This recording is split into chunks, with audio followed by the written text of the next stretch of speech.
Good evening and welcome to another episode of Wanderlust Wednesdays. Tonight is a very special episode because we are talking about our brand spanking new itineraries that begin and end in Malta.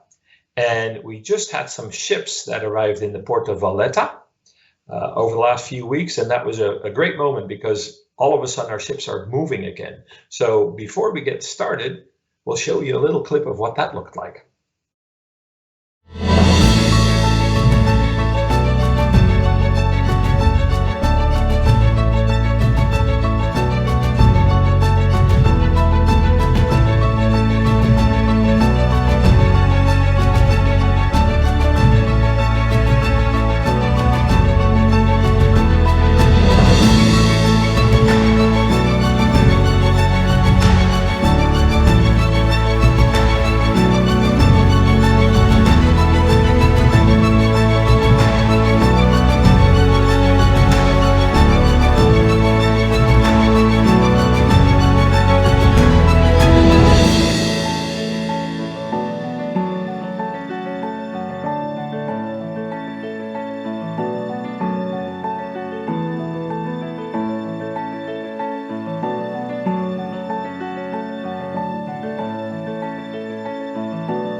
So many of us have stayed close to home now for months, and we're all excited to begin to get back out there and do to the world and do new cruises. And in this case, maybe visit some lesser known areas like Malta. We will have 2 ocean ships that will be home ported in Valletta this summer. And we're offering you at least 2 new itineraries and this is a little surprise, but we're working perhaps on other itineraries as well. But today we are talking about Malta and the Adriatic Jewels, and Malta and the Greek Isles Discovery. Both itineraries sail round trip from Valletta, and this is an image of that city. This is Marksomset Harbor, to be precise. And the 2 churches you see there from the left are the Catholic Basilica of Our Lady of Mount Carmel, and next to it is the Pro-Cathedral of St. Paul, an Anglican church. A pro-cathedral is, if you will, a church with a cathedral status, but not with that actual function. So it is a bishop's church, but without a bishop to call its home. And that's to put it in simplest terms. Keep in mind that Malta has many more churches and cathedrals than it has bishops, and that knowledge will come in handy in another 2 slides. Thanks to its position at the crossroads of the Mediterranean trade and culture, and you can just look at a map and you will see that Malta is smack dab in the middle of the Med. It's not far from anything. Malta has been shaped by countless civilizations from the Arab world to places in Europe. And the Maltese language is a perfect example. It has a number of sounds that can be traced back to the Sicilian version of an Arabic dialect that was spoken in much of the southern Mediterranean hundreds of years ago. The Maltese alphabet has 30 letters, and a few are not really used outside of Malta. The most recent foreign influence, of course, is still very evident across the island, and that's the legacy of British rule. Although Malta today is a republic, it still remains in the Commonwealth, and in the streets that you see here in this slide, for instance, in the capital, you can tell that the city wears its age really, really well. But it's centuries of history that have left their mark here, and it is these thick layers of the ages that have made Valletta a UNESCO World Heritage Site. Valletta is really known for its Baroque architecture and its very distinctive limestone. It has this honey color. And that color is part of a somewhat larger honey story, because the old name for Malta was Melite, and that comes from an old Greek word that means honey. And then honey is an important product from Malta as well. They have a species of honeybee that is endemic to the island, and it's one of those things that you should bring home because it's honey from Malta that you can really only get there. Not much of it is exported at all. But back to the Baroque architecture. What you see here is the Guardiola watchtower. You can notice the eye on the tower at the harbor. But the best example really of that honey Baroque is St. John's Co-Cathedral. It was built by the Knights of Malta, and that was a military order that emerged during the Crusades. And that makes it Malta's most important church. This is the site in which 375 of the order's knights and grand masters were buried. A co-cathedral, by the way, just like the pro-cathedral, is a bishop's church without a bishop. Inside the cathedral's oratory is a masterpiece by the Italian Baroque master Caravaggio called The Beheading of St. John the Baptist, and that is perhaps the most famous painting on the island. Malta is also home to some stunning natural beauty. Much of the country's coastline is dominated by limestone formations and vertical cliffs. And what you see here is the Blue Grotto, where you might choose to explore a collection of caves that have weathered out of the rock over time. And with the light bouncing off the water onto the cave walls, you end up with shades of orange and green and purple and indigo. It's really quite a kaleidoscope.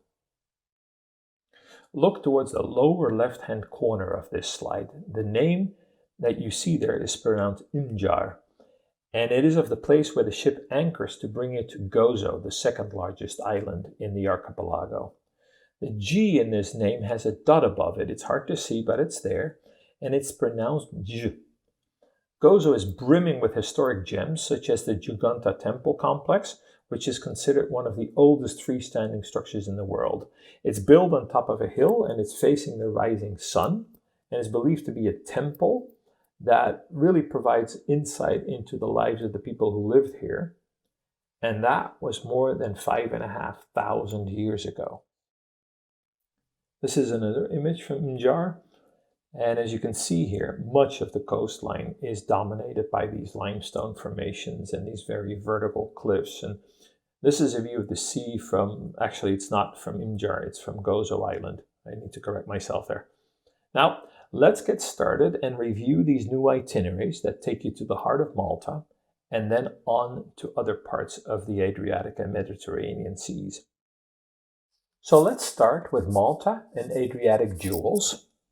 This is an 11-day journey, one of our newest itineraries, brand new, that allows you to explore the cultures and the history, not just of Malta, but also Montenegro and Croatia. And of course, in all these three countries, cuisine is also a very, very important ingredient of your exploration. After sightseeing on shore with a great range of different excursion options, you will also have time to relax and unwind on your ship because we have 2 days sprinkled in, day 3 and day 9. You get to sit back, relax, and watch the scenery go by. Let's take a look at the itinerary map of this journey. You start in Valletta and you have a first full day there, so you have plenty of time to get acquainted with the island. Then you travel through the Ionian Sea and you end up in Kotor, a big port city in Montenegro. And after that, we take you to 4 of our favorite cities in Croatia: Dubrovnik, Split, Šibenik, and Zadar. And actually, I need to reverse those because you first go Zadar, then to Šibenik, and then you're on your way back. Via Gozo, you return to Malta. Our second Malta Ocean itinerary is an 11-day journey that combines Valletta with the best of the Greek Isles. Here again, you will have 2 sea days on the Ionian and Mediterranean, and that gives you some time to peruse our onboard shops, enjoy afternoon tea in the winter garden, visit the spa, relax on the sun deck, and so on. So there's a nice balance between sightseeing and relaxation. Here's a map of this cruise. So from Valletta, you travel to Kalamata, then on to Athens, Santorini, Rhodes, Suda Bay on the island of Crete, and then you head back to Valletta. And with this gorgeous shot of our Viking sky, this is a great opportunity to talk about the weather and when to travel. We're offering these Malta Ocean cruises from July through early October, and that allows you to really take advantage of the Mediterranean climate with its hot and dry summers. So the high season in the Med is really from June through August. It's a busy time, it's very bustling, very lively, and it also gets quite hot from the low to mid 80s So that's about 30 degrees centigrade. That may sometimes be a little warm, depending on how you feel about this for sightseeing in cities. So if you're looking for something a bit quieter and with fewer travelers, you might wait until September or October. Because in the fall, Mediterranean countries enjoy much milder temperatures than in Northern Europe, and that means it's just a lot nicer. Most days you're in the low 60s, that's 16 degrees centigrade. There's going to be some great days and you're going to have some rain, but you bring a light jacket and an umbrella or a rain poncho, and that takes care of everything. So in the fall, you will also be able to take advantage of lower airfare most of the time. Depending on seasonality, of course, your airfare goes up and down a little bit. And we do provide you, of course, with our Viking inclusive value with the best prices that you could possibly get out there. Now, let's explore some of our favorite ports of our new Malta itineraries. And we will start with Dubrovnik. This is a beautiful walled city that dates back to the 12th century. And you may have a chance to enter the city on foot through the historic Pile gates. And you will pass by the Sponza Palace, a beautiful Renaissance edifice, the 15th century Onofrio fountain, Renaissance paintings inside the Dominican monastery are on display there if you have a chance to peek inside. But before I talk on, let's just watch this little video that gives you a really good introduction to the city. Croatia's crystal clear waters have attracted sailors from around the world for centuries. But the coast is also known for its exquisite gem, the pride of Croatia and pearl of the Adriatic. Dubrovnik, a remarkable medieval walled city. Many towns around the world are surrounded by fortress walls. Dubrovnik's is one of the oldest, prettiest, and best preserved. This is a mighty and well-planned fortress. The walls are up to 6 meters thick on the land side, the most likely to be attacked, while on the sea side it's just 3 meters. And in some places the wall is as high as 27 meters. Historically, as well as in more recent times, these walls have provided a formidable defense and a tranquil path to unsurpassed views. Step down into the marbled main street and you'll feel like you've stepped back into history. In old Dubrovnik, cars are not allowed. Life is simple and goes on pretty much as it always has. Dubrovnik is UNESCO World Heritage Site, and it's easy to see why. One place you really should try to visit is the still active Franciscan monastery. The ambience inside is an oasis of calm, and the frescoes colourful and vivid. Don't miss the pharmacy here. This is not just any pharmacy. This is the oldest one in continuous operation in Europe, and it sells a wonderful rose cream, still made by the local monks from their own roses. Sviri mi sviri, sokole siri, imaš i komu sokolu tvomu. And be sure you catch Linjo. The dances are a blend of oral history and improvisation, and a tradition that dates back centuries. I found the rhythm of the lyrics mesmerizing. The passion and enthusiasm of the performers truly inspiring.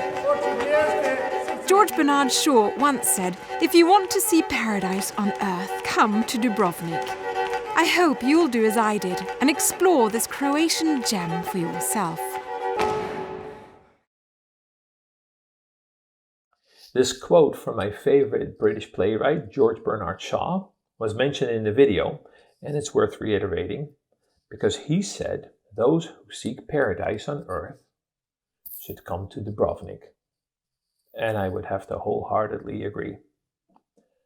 I recommend exploring Dubrovnik's fortification for the beautiful views of the city itself and the Adriatic beyond, and a little bit of exercise as you stroll for about 1.5 miles over these medieval stone walls that surround the city. you'll be able to basically see all the magnificent buildings from the top, and it's not that high up. You're still very close. It just gives you this very beautiful vantage point. And sooner or later, that brings you to the main street of Dubrovnik, the Straten. It's a pedestrian thoroughfare lined on both sides with beautiful old stone houses. The street divides the city into a northern part and a southern part, and it's included on most of our guided tours through Dubrovnik.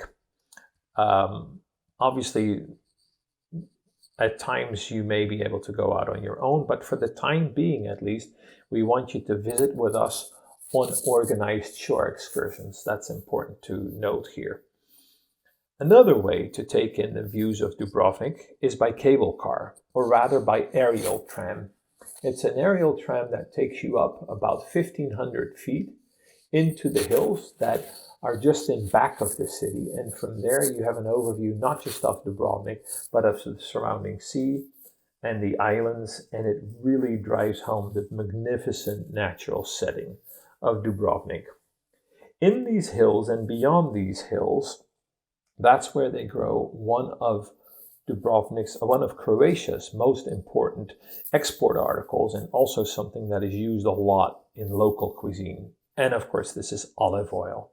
And to get a sense of how olive oil has been produced for centuries in Croatia, let's watch this next video. In the tiny village of Ouendag on the Croatian coast, we found a window into the past. This is an old tradition. Yes, this is tradition system, produce olive oil. This 250-year-old mill is a living museum of how olive oil was made long ago. The horse go around 45 minutes for squash 200 kilos. Okay, good horse. The fresh olives are methodically crushed into a thick, rough paste, which is then placed into an enormous press. These are coconut bags? Yes, this is coconut bags. Modern methods are, of course, much more hygienic and efficient, but Marta de Bel keeps his primitive mill running as a way to illustrate the old traditional techniques of generations past. It's fascinating and certainly gives me a new appreciation for olive oil. You're very strong, they're very heavy. Must be very strong, yes. Solid oak blocks, probably the same ones Marto's been lifting since he was a boy, are added to squeeze the paste. But it takes much more to coax the olive oil out. Now we are the horse. We are people. How many passes does it take? Marto tells me the number is determined by feel. This mill is a real treasure of tradition and heritage. A chance to look at just how hard life was not that long ago. Oh yeah, it gets tighter and Thank you. tighter. Yeah. Finally, the olive oil is skimmed off, then left to sit for 15 days to let the impurities settle out. This is organic, Yes. handmade, extra virgin olive oil. The best. From The best. Croatia. We look forward to sharing Croatia with you, its ancient cultures and traditions.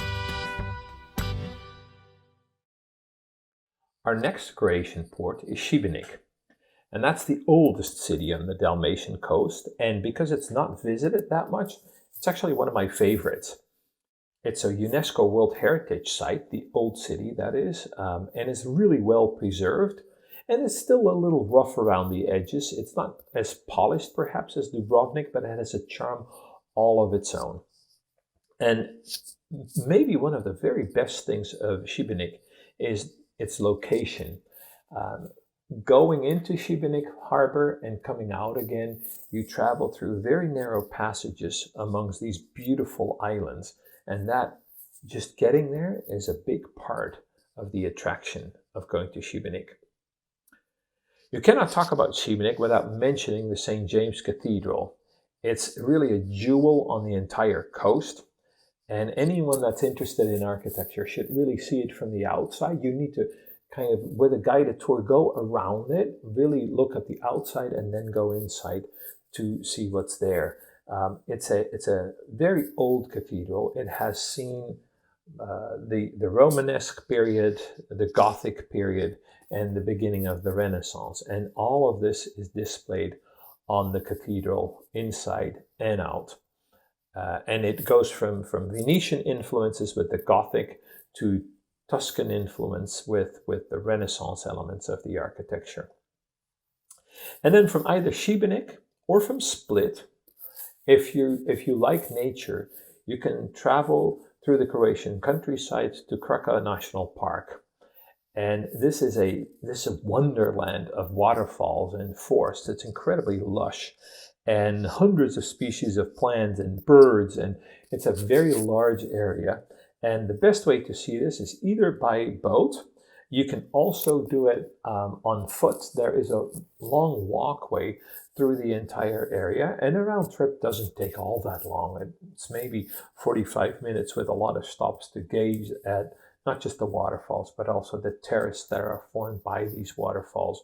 It's really one of the most spectacular waterfall systems in all of Europe. It's not big, it's more myriad waterfalls that come in, that run down these hills that are covered in ferns and other green stuff. It's really quite a magical little wonderland. But actually, as they say, words cannot really do it justice. So let's look at this video. It's been said that when water meets stone, water always wins. And in its wake, water often leaves behind some very beautiful forms in nature. One of my absolute favorite examples of this is found in Croatia, the Krka waterfalls, where its relentless force sculpted a series of 17 steps through the rugged limestone landscape, creating the largest travertine cascade system in the whole of Europe, and the backdrop for an unexpected adventure on my first visit that started when my Labrador Finse as a puppy leapt in. The rapids quickly swept her downstream, and I followed thinking I'd save her, which fortunately I ultimately did. I'm pretty sure Finse understands now the boardwalk through the forest is a much better idea, where you're accompanied on a gentle descent by a symphony of river sounds and dappled light. The payoff, Skradinski Buk, is a majestic sight, stretching several hundred meters across. Beyond the powerful visual display, this area is a vibrant ecosystem. There are 18 species of fish, 222 bird species, along with 860 species of plants, including the second highest density of lavender in Europe. Reminders of generations past are also here. A time when water power was in demand for grinding wheat, washing sheep's wool, and generating power for the Dalmatian hinterland. I hope you'll do as I did and embark on your own exploration of Krka Falls in Croatia's Krka National Park. It's a place I can't get enough of, and Finse and I return quite often, but thankfully not to reenact her first adventure. Now let's move on to our second ocean itinerary, Malta and Greek Isles discovery, and go over some of our favorite ports in Greece. So let's start with Athens, the Greek capital. Once you enter the city's heart, you will see the iconic Acropolis, as well as the Hellenic Parliament, Syntagma, which is Constitution Square, the Panathinaikos Stadium, and the Temple of Zeus. This is an itinerary that offers you an overnight in Athens, so you'll have plenty of time to explore here. And visiting the Plaka district on a guided tour at the base of the Acropolis is really maybe not where you should start off, but you should definitely have it included in your day in Athens. And to learn more about this area and learn something about Greece's very famous licorice-flavored aperitif called ouzo, let's watch a short video. In the heart of Athens' colourful Plaka district lies a tasty treasure. Bretos, the oldest distillery in Greece and second oldest in Europe. What was once an Athenian mansion is now filled to the rafters with homemade spirits. So this very special bar has been here for a long time? Yes, the bar is since 1909, 107 years.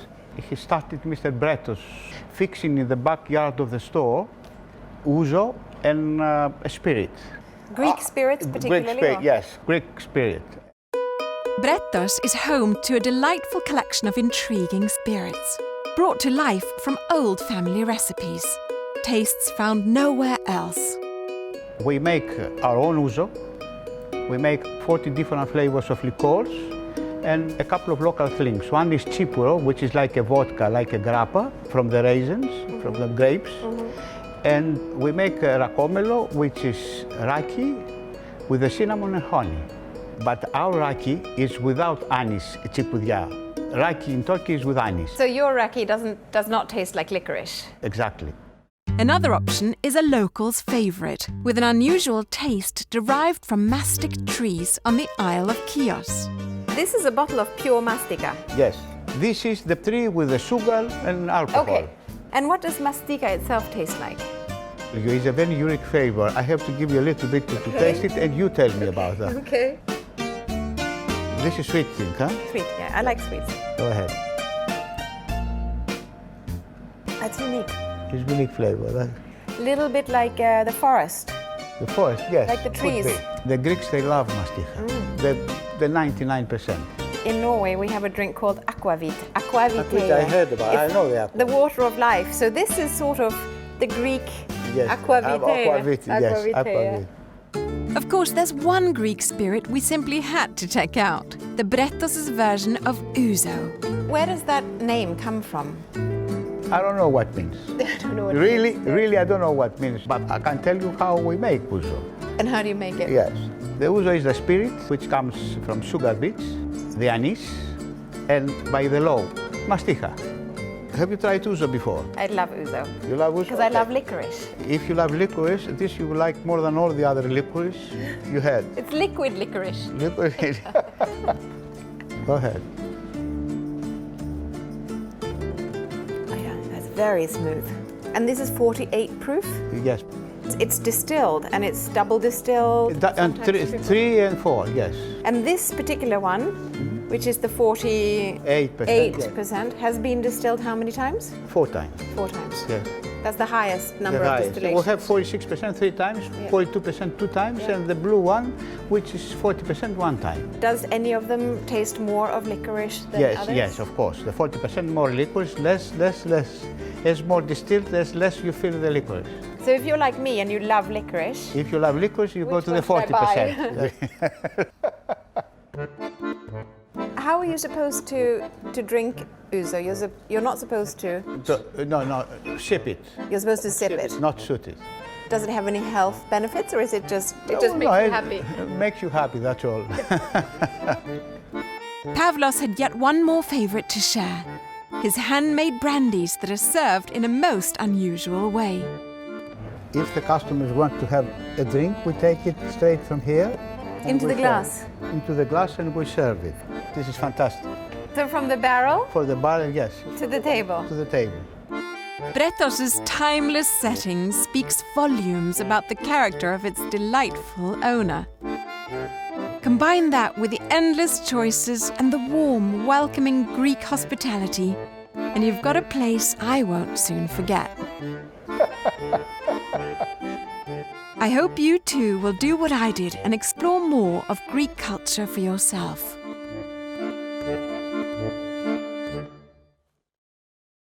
It's true that the bustling Plaka district gives you a good taste of modern Athens, but of course you're here also to see the ancient Athens. And you would need to spend some time at the legendary Acropolis, of course, a UNESCO World Heritage Site, that kind of goes without saying. And you can get there by climbing about 80 steps through its grand entrance, the Propylaeum, to the plateau that makes up the top of the rock. And there's the Parthenon, which reigns over the Nike, the Erechtheum, and other temples. And at the bottom, you will find the new Acropolis Museum, so at the bottom of the hill. That has more than 4,000 objects and statues and artifacts from the ancient city that are preserved there. And if the 80 steps up to the Acropolis are perhaps a little too much. I would say that the museum is for everyone, is not to be missed. But if you find that going up to Acropolis is a little daunting, the museum is such a good substitute, because it's one of the most phenomenal places in the world, I think, when it comes to museums. Even if you're not a big fan, this is really something to see, because it's what you learned about in history books. It's really this really important part of European history that is brought to life in a truly magnificent museum. And to give you a little flavor of the very romantic side of Athens, we're going to see a video about a very famous love story that took place on the Acropolis. Strolling through the magnificent Acropolis, I learned of the modern-day love story of Mary and Mimikos, a romantic tragedy that became a movie chronicling the dramatic events of 1893. Mary Weber was a German governess at the palace of King George I of Greece. She met an army surgeon, Michael Mimikos. They met somehow during a Sunday promenade and they fell in love.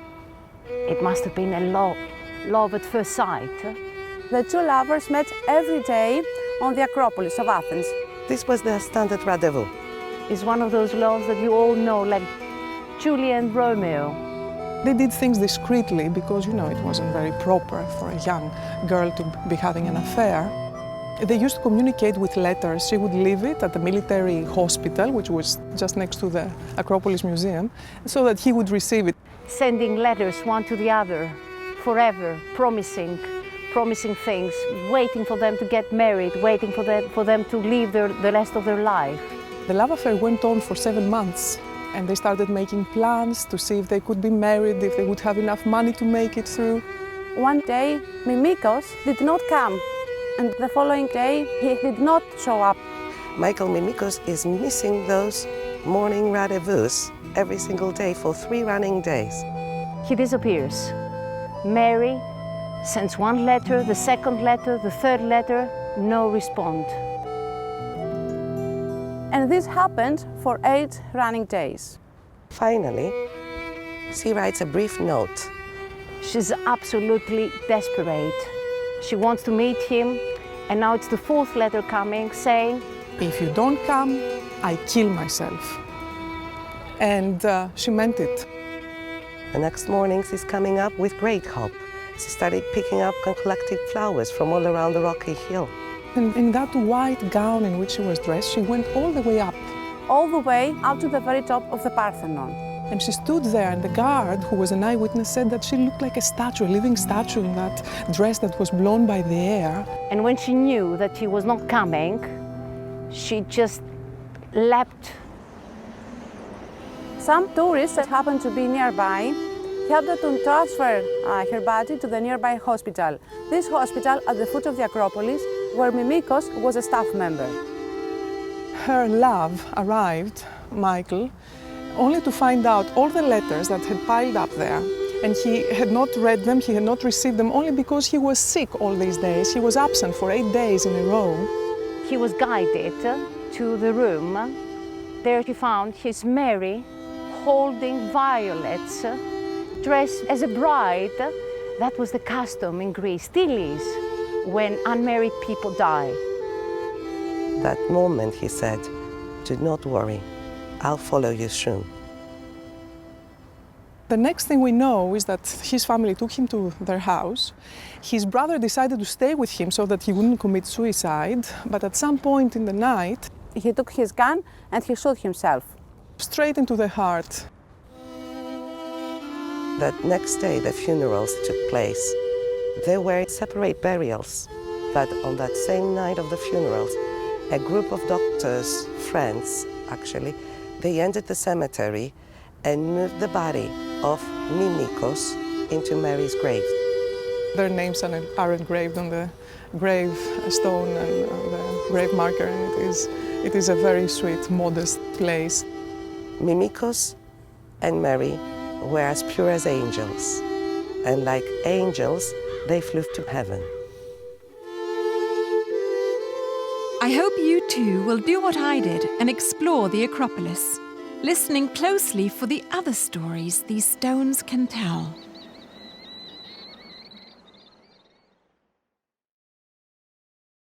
Sailing on, we get to Crete. And Suda Bay on that island has been an important port since antiquity because of its natural harbor and location among Mediterranean trade routes. It's a very strategically located island. And of course, the most iconic landmark here is the Palace of Knossos. And while you're here in the palace, you will see these beautiful frescoes that are quite typical for Crete. You see them in other places in Greece as well, but Crete really seems to have the most magnificent ones. It's a method that was widely used in ancient Greece on freshly plastered walls. So the paint really goes into the walls as they're drying, and they decorated the walls of temples, public buildings, houses, and even tombs. And by studying this artwork, archaeologists have learned an awful lot about Greek daily life, as well as mythology and religious traditions, and so on and so forth. So it's been this window into a world that's long ago disappeared. Let's talk a moment about food, because it is such an important part of travel. And in Greece, lamb dishes are very popular. And you will have a chance on board to sample some of what Greece has to offer, because obviously on the ship we will have local cuisine as well. And kleftiko, which is the dish that you see here, is an oven-baked lamb stew with potatoes, made with olive oil, onions, carrots, garlic, and herbs. And it's served with lemon and a little bit of ouzo. So it doesn't get much more Greek than this. So if you're into Greek food, this is certainly something that you must try.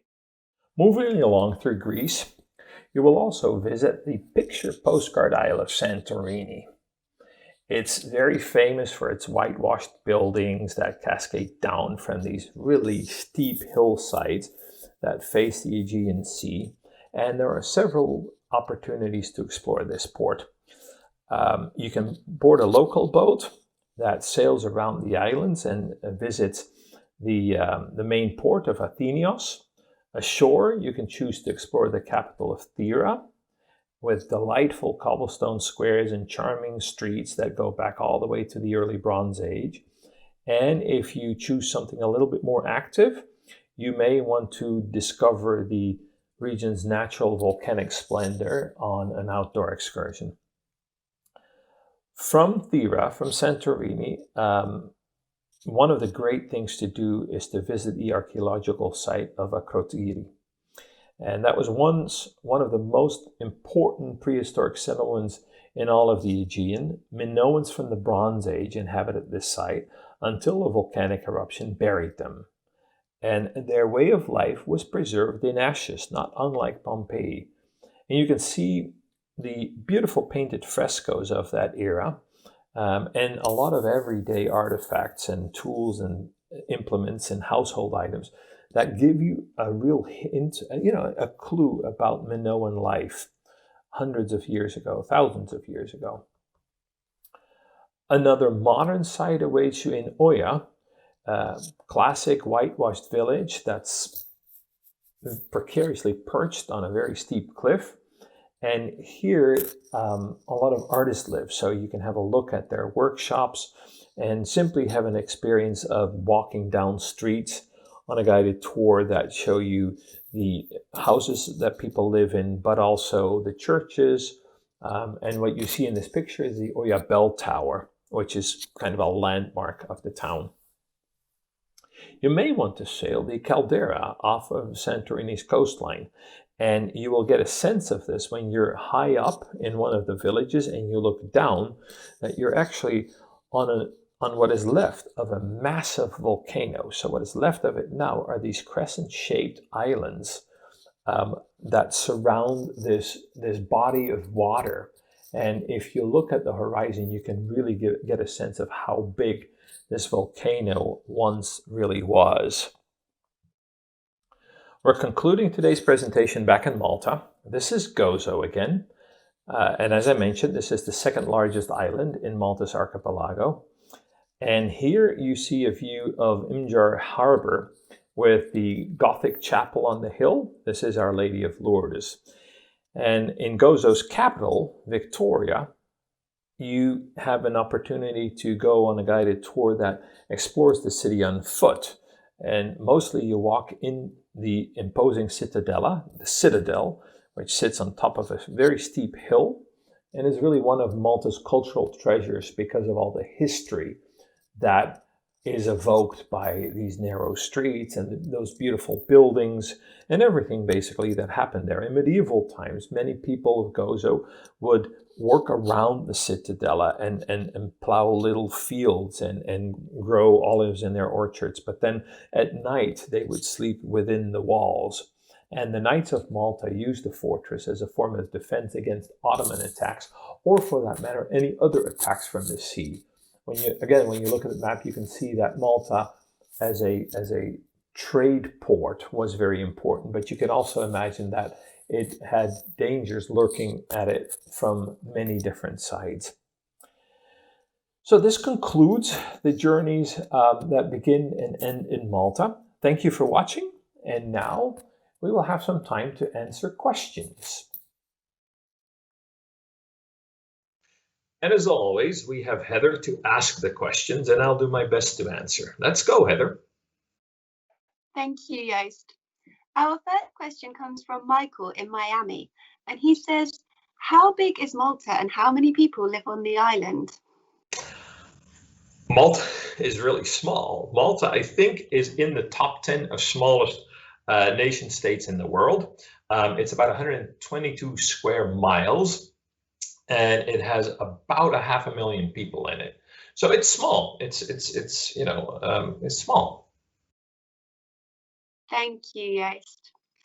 Our next question comes from Eugenia in California, and she says, "How long will the ship be overnighting in Malta for?" Depends on which itinerary you pick.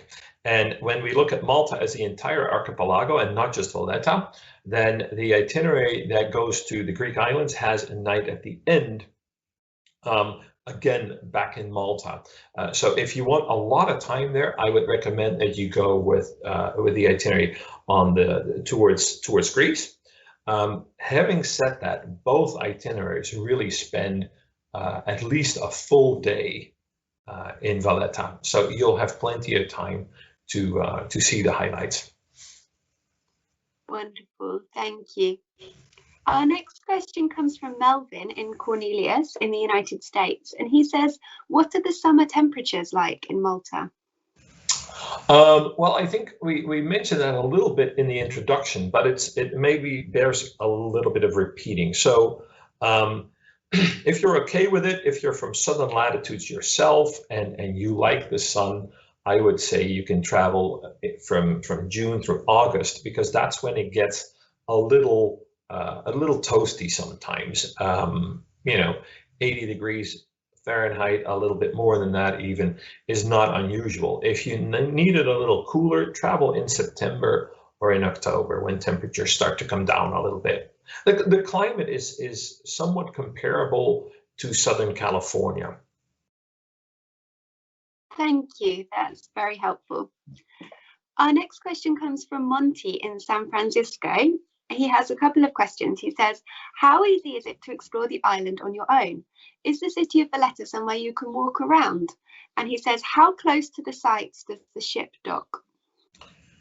Let's start with the final question. The ship docks right in Valletta. Now, to the more complicated question, how easy is it to get around on your own? It's not difficult, but for the initial cruises at least, we will want you to travel with us in organized excursions, and that's simply a matter of your safety and your, we try to be very deliberate in how we reintroduce ourselves and you to the world, and part of that is that for the first cruises out of the Cape, we will want you to travel with us. Thank you. Our next question comes from Myrtle in Lady Lake, and she says, what currency is needed for Malta? Do they use the euro? Yes, they do. They use the euro. You don't need anything else. Thank you. Bianca in Akala in the United States says, on the Malta and Adriatic Jules cruise, I see that we will be sailing to Croatia. Please can you tell me a little bit more about what landmarks we will see? I don't know much about this part of the world. Okay, so if you look at a map, you'll find that Croatia has this crescent shape, but it's a very odd crescent because the coastline is very, very long and the inland is almost like an appendix of this strip along the coast. It's what in ancient times used to be called Dalmatia.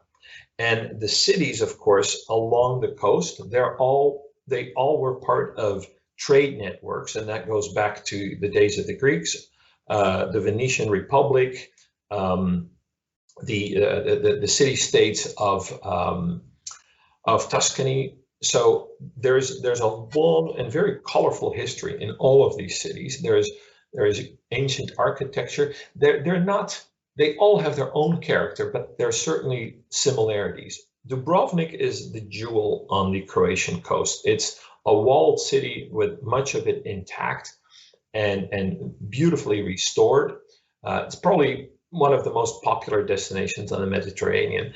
And then there's a string of cities, Zadar, Šibenik, Split. Those are in their own rights really beautiful cities, a little bit less discovered, if you will. Each of them has UNESCO World Heritage sites, and that again has to do with just this really deep, rich history. And we visit obviously all of these highlights because they're usually right in the middle of the towns. But there's also a little bit of the back country that is nice to explore. Krakow Falls, for instance, that you can visit from either Šibenik or Zadar, is one of the natural wonders of the Adriatic. So it's a very, very interesting part of the Mediterranean. Thank you, that's wonderful, Joost. Our next question comes from Thelma in Wheaton. She says, I'm very interested in the itinerary, which includes Greece, and I've always wanted to visit Santorini.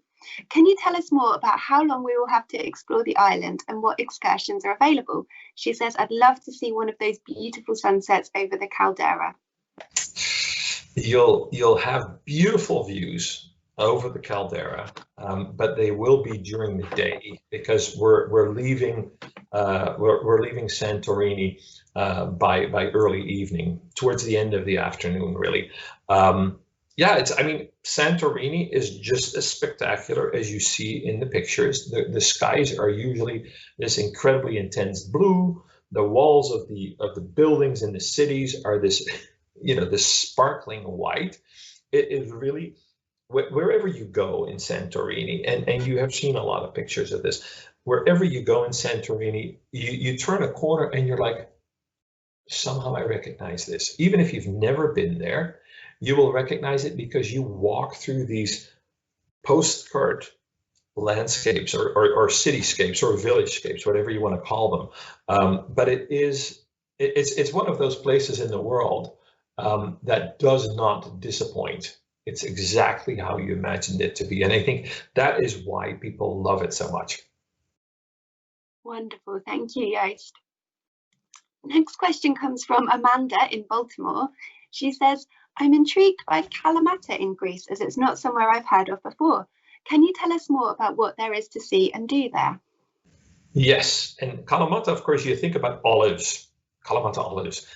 There is that, but really what Kalamata is known for are the ancient ruins.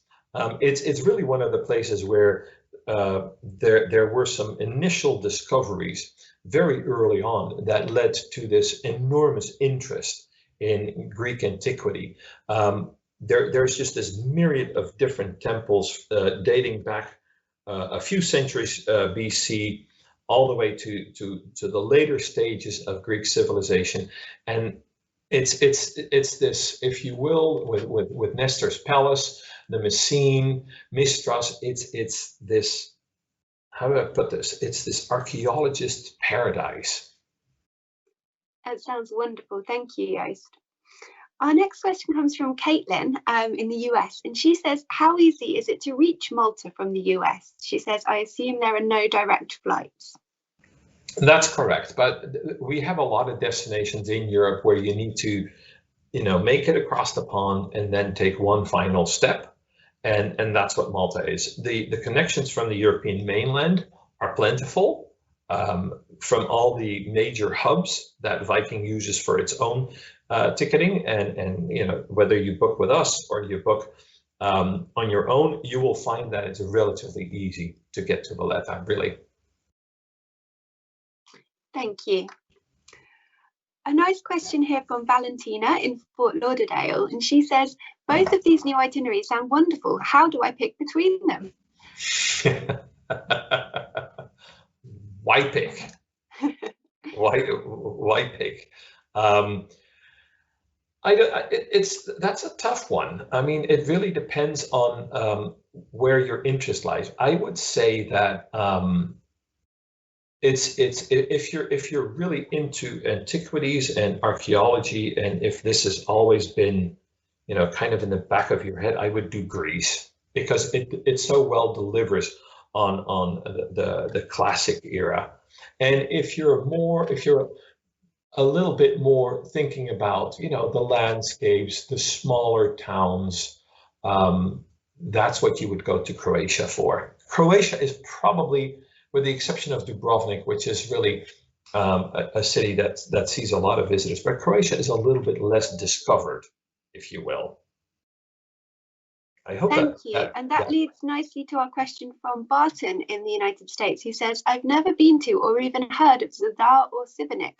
What shore excursions do you offer here, and can I explore the area near where the ship docks?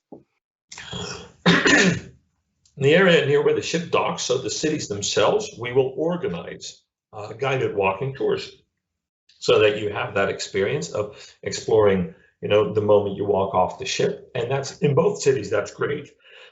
Sorry. Zadar has this beautiful port area. The best thing there, and we'll take you there, the best thing there is this system. Zadar has a little bit of a, not exactly a tide, but there's a little bit of water movement on and off the shore, and they have this architect that built these concrete pipes in the pavement, and so you walk along the shore and you start to hear these sounds that come from underneath your feet. It's, if you will, a water organ. And it's entirely played by the water moving back and forth into these pipes, and it's magical.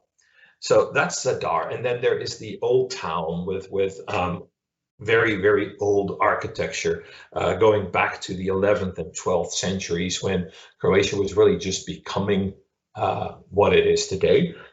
When Croatia was just becoming Dalmatia, if you will. And Šibenik has a very compact little center of the city, with these small little alleyways and this beautiful church that you need to see both from the outside and from the inside. And then from both places you can visit what you, with a good English word, you call the hinterland. So everything that is a little further inland. So being in these places that are a little closer together allows you to really take your pick. If you don't go to Krakow Falls from Šibenik, do it from Zadar or vice versa. And that really allows you to have a very deep exploration of the entire area. That's wonderful. Thank you, Joost. Our next question is from Elmira in Milltown, and she says, could you just remind us when these cruises are available from, and if there are any rooms left? They're available now, and if indications from the other welcome back programs that we've launched is any indication, go and get on the phone today, because we find that there's an enormous desire to travel again. We've seen this with our Iceland voyages, our British Isles discoveries. So it's open now, and yes, there are certainly staterooms left. But it starts to get like that. There's staterooms left.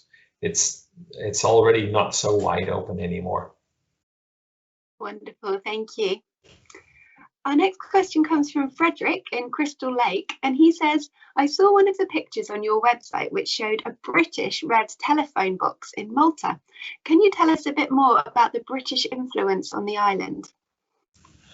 Sure. So Malta has had this very prominent location in the Med. And generally what has happened over the centuries is that there's always been a country, a big, usually a colonial power that found that aspect of Malta very, very interesting. And towards the end of the 18th century, that was Napoleon Bonaparte. So he occupied the island. And in turn, when his power started to wane, the British took over. And the British stayed from the early 19th century, 1802 or so, all the way until after the Second World War. And they made use of Malta as a trade port, but also as a naval port. And this, for instance, explains why Princess Elizabeth and Prince Philip ended up in Malta for a while. Philip was in the Navy, and it was a Navy. Malta had a Navy base, and the English language is very widely spoken in Malta, and quite a few traditions from over the last, it's almost 2 centuries, a century and a half that the Brits have had their influence in Malta. So it's quite pronounced. But it is, I will say, you will see these British phone booths, but you will also see things that are much harder to place because Malta really has influences from the entire Mediterranean. I mentioned that in the presentation about the language. The language comes from Northern Africa. There a lot in the food has to do with Italy, obviously. So it's really this interesting kaleidoscope of different cultural influences and a very unique Maltese streak as well. Thank you, Joost. That's really interesting. Linked to that is a question from Jacqueline in Grosse Pointe Woods in the US, and she says, what is the national dish of Malta? Rabbit. It's the Maltese call it stufat al fanek. And I probably butcher that a little bit because my Maltese is not what it used to be. The Phoenicians brought rabbits to the islands when they colonized them, and now we're talking about more than 2,000 years ago. And they bred them, and then eventually, of course, the rabbits escaped, and so they're all over the island, and they have become a national dish to a point where there was, the Knights of St. John ruled the island for a very long time, and towards the end of their rule in 1775, there was a bit of a revolution that was led by local priests, and one of the reasons why the Maltese got really mad with the Knights was that they tried to restrict access to the rabbits. And it's a little bit of an overstatement to say that revolt was really around, the rabbits, but it was certainly an element where a lot of people in Malta probably said, well, if they're taking away our stufat al fanek, now we're really mad. So that's something that you have to eat while you're traveling to Malta. It absolutely is. And then you take the Maltese version of the fried potatoes with fennel seeds and with rosemary with it, of course. There are whole feasts that are organized around the rabbit. Is that enough about rabbits? That's fantastic about rabbits. Very interesting. Thank you, Joost. Our next question comes from Connor in Sunnyvale. He says, as we're going to some major sites on this cruise during the summer, are they likely to be very busy and full of tourists? And what privileged access tours do we offer? Let's start with the last one. We have a beautiful privileged access tour to the Kokotos estate just outside of Athens, where we visit a family the owners of the estate. It's a wine estate, and they do everything there. So it's a very small little group that travels there. We spend as much time outdoors as we can, obviously, to make sure that we socially distance and we're safe. But it's still like being welcomed into a very well-appointed home. And that precisely is why in some other places we're still working on, coming up with how we can do these how we can provide you with these privileged access experiences. So for the moment, we're a little low on those. Once we start to see things open up, we will simply add them back in. And now to the issue of how busy these ports are. The Mediterranean is a very popular part of Europe. And so you will always have quite a bit of tourism, especially in these places like around the Acropolis, for instance. But what we've seen is that over the last years and months, people understand that they cannot go straight back to the way things were, and people have spread out a little bit over the entire region. I think a lot of people are looking maybe a little bit more to stay off the beaten path, if you will. And we don't expect big crowds in any of these places for quite a while. We more expect that there's going to, that we're moving towards more of a new equilibrium where people spread out a little bit more and where people are a little bit more compelled to look for places that may not be on every top 10 list that you find on the internet, but become a little bit more discerning. And we've always tried to have a good mix, and we will continue to do that, to take you to places that you would expect and that you anticipate, and then to other places that maybe harbor some surprises. Fantastic, thank you. Our next question comes from Frank in the United States, and he says, this looks like a great cruise. Is there any chance it will be available in 2022 or 2023? That's an excellent question. Let's just muse a little bit about the near future. So at Viking, we pride ourselves on really trying hard to understand what our guests really want. So when we plan our itineraries, we delve into what we've learned, the feedback you've given us over the years, what works, what doesn't work. And then we look at the map and we say, okay, where can we go to create these experiences our guests like? And so it's a very deliberate process. But that is not to say that you can't have these serendipitous occasions, just like this is. Malta was one of the first countries to welcome ships again, and we decided to embrace that. And we've worked with our friends in Malta to create programs that focus there, that begin and end there.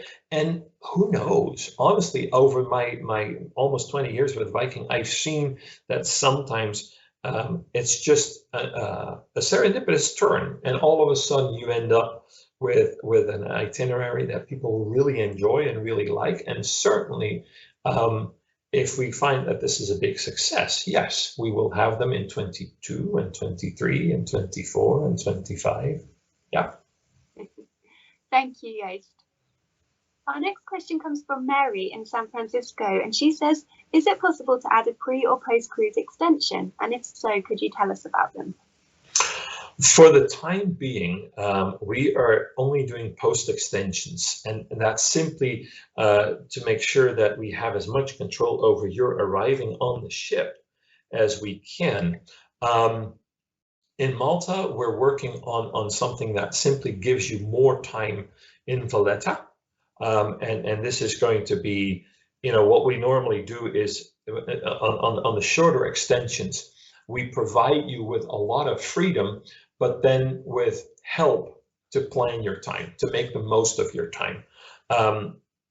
We have beautiful hotels in Malta that are resort style, if you will, that also allow you to just relax a little bit. We realize that having not traveled for an extensive period of time, people will enjoy just spending some time in a different country without big programs, without a lot to do. The cruises themselves are going to be as eventful as ever, but we focus a little bit on R&R, if you will, on the extensions. And you will find all the details on our website. Thank you. Our next question comes from Ambrose in Surrey in the United Kingdom. And he says, please could you tell me how long the flight is from the UK to Malta, and are there any direct flights? There are direct flights, and a flight with a stopover, it should not take you more than 4 hours to get to Malta. Fantastic. And that's with stopover, that's almost, I wouldn't say door to door, but it comes close. Brilliant. Our next question comes from Alfred in St. Petersburg, and he says, I saw that the famous sea arch in Gozo collapsed a few years ago. Are there still some other interesting geological formations to see around the island? Oh yes. Anytime that a very photogenic natural feature collapses, it makes headlines. And it's, they're usually the easier stories to tell. If you want to spend a little bit more time talking about the shoreline, if you have the time, then you can talk a lot more about the other intricate features that the shoreline certainly has. So yeah, I wouldn't worry about that at all. You will still have that same experience that you had before the collapse. Thank you. Our next question comes from Jeremy in Cambridge in the United Kingdom, and he says, my wife and I are very keen to enjoy some sunshine and some time on a beach this summer. Which of these new journeys would you recommend for the best beaches, please? Well, as long as we organize your travel, I would reserve some beach time for Malta, and I would just spend some time on the extensions.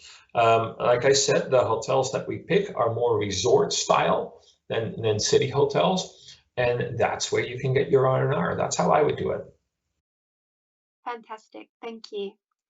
Henrietta in Pennsylvania says, what are the opportunities to see any birds or wildlife on these journeys? There is at least one, and the name escapes me, but and you will find it on our website.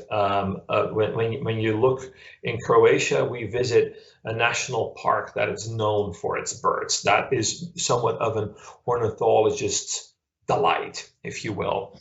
And then there are many other places also that from each of the islands provide stopovers for birds that travel up and down the European flyway, if you will, the Eastern Atlantic flyway for migratory birds. So I would always bring a good set of binoculars, and then you book that shore excursion in Croatia. That gives you an added little shot in the arm when it comes to your bird watching needs. Thank you. Our next question comes from Samantha in Texas, and she says, will there be any local wines to try on board? I've heard, surprisingly, that Malta produces some very good wine. Vrana Lake. That's the bird watching spot in Croatia. Vrana Lake, Vrana. The wines in Malta. Now we have, over the last months and years, we've developed friendships in Malta, and we have really good access to the vineyards there. There are some native grape varieties that have been grown there for hundreds of years. The wines are, and this happens in other areas as well. The Maltese like to drink most of their wine themselves. So what you will end up with is that you will have Maltese wine, things that you've never tasted before, great wines that you can really only get on the island. And we've worked hard with local suppliers, local vineyards, to bring some of that wine onto the ship so that we can serve it to you in our restaurants. And you will be pleasantly surprised, absolutely certain. Croatia and Greece, of course, have their wine regions, and those also, you can either pick up a bottle on shore, or we you know, and this is obviously in the first cruises, you'll rely mostly on the wines that we serve on the ship. And they're local, from Croatia, from Greece, from Malta. Our next question comes from Daphne in Alexandria, and she says, are there any products or crafts that Malta is particularly known for? She says, I love to shop, so I'd like to know what local treasures to look for. I'm unfortunately not a good shopper. Let me think a little bit. What you also need to keep in mind is that, again, on those first cruises, we can take you to places if we can control the environment a little bit, but your shopping and your wandering around is going to be somewhat limited. You have to bring honey from Malta and other foodstuffs. I think that is always a great thing to bring home. And other than that, I would have to think a little bit harder. I'm sorry, I don't have a really good answer to that question. Thank you, Joost. Our next question comes from Jackie in the Villages in Florida, and she says, I've never sailed with Viking before. What is there to do on the ships during the sea days on these itineraries? It's okay that you've never sailed with us before, but you know, you will. That's a little facetious. No, we want you to have an experience that is seamless and that supports what we do on shore. So we'll have all manners of enrichment through lectures and through workshops. We will make sure that what you watch in your stateroom has a relationship to what you see outside. There will be movies that have, you know, for instance, that are shot in Malta or that have Malta as a theme, and any of the other destinations that we visit. We have live entertainment by our resident musicians. So it's an all around, you will never be bored. Now, we don't do big Hollywood productions. We don't have rock climbing walls. And that's because we find that that's just not something that our audience is all that fussed about. You'll find that we have beautiful ships that feel a lot like your own home on a slightly larger scale.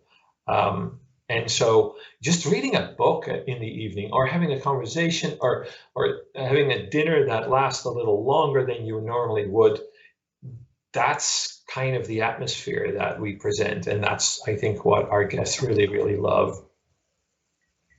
Wonderful. Thank you, Joost. Our next question comes from Sydney in Jensen Beach, and he says, do we require a visa to do any of these itineraries? And if so, can Viking help me with this? No, all the countries that you will be traveling through are part of the EU, and so you don't need a Schengen visa. You can, you know, it's very easy access, if you will. Fantastic. A question now from Kayla in Tucson. She says, what was the lamb dish that you showed earlier? It looks so tasty. And she says, can I get a recipe for this? That was our Greek dish, wasn't it? Yeah, I think it was the Greek dish. Do we have that? Heather, do you know if we have that on the website? We do indeed. So I can just help answer this one. Please visit our www.thekitchentable.com. There you go. And you will be able to find the recipe. It's kleftiko, which is a Greek lamb dish. Yes, splendid.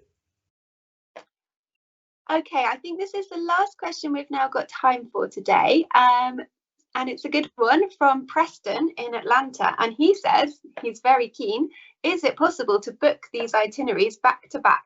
So to do both? I think you'll end up with 1 or 2 days in between, perhaps, where you could spend some time in Malta. Obviously, that's really just a matter of picking up the phone and asking the call center how to do this. This is something that we do with many of our itineraries all the time. And if there's a little gap to be closed, we will help you with that too. So absolutely. And I think you should. I absolutely think you should. Wonderful. Thank you so much, Joost. You're welcome. Thanks for watching. See you in a few weeks.